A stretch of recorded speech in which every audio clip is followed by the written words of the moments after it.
कभी कभी लोगों के दिमाग में यह विचार आता है कि आखिर नारी का जन्म क्यों मिलता है, यानी कौन सा कर्म करने नारी का जन्म मिलता है।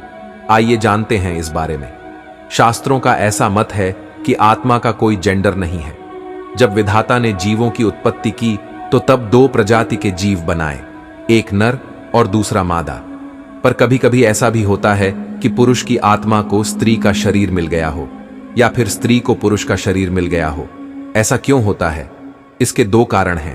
पहला कारण, जो व्यक्ति अपना जैसा स्वभाव बना लेता है उसे उसके अनुरूप ही जन्म प्राप्त होता है। मान लीजिए कि हमने अपना स्वभाव पशुओं के जैसा बना लिया है। जो काम पशु करता है वही काम हम कर रहे हैं, जो पशु खा रहा है वही हम सेवन कर रहे हैं, तो निश्चित रूप से हमारा जन्म पशु का होगा। इसी तरह से अगर हमने अपना स्वभाव स्त्री जैसा बना रखा है, हमने अपनी इंद्रियों को स्त्री के जैसा बना लिया है, हमारा मन, हमारी इंद्रियां वही करना चाहती हैं जो एक स्त्री करती है, तो निश्चित रूप से हमारा अगला जन्म स्त्री के रूप में ही होगा।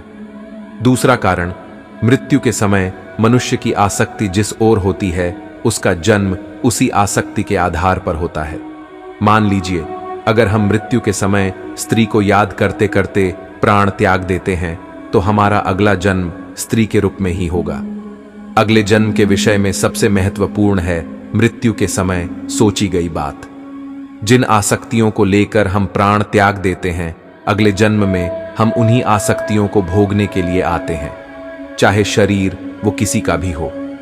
मरते वक्त अगर हम स्त्री में अपने मन को फंसाए रहे अथवा स्त्री को सोचते रहे, स्त्री में आसक्ति हमारी बनी रही, तो अगला जन्म हमारा स्त्री का हो जाएगा।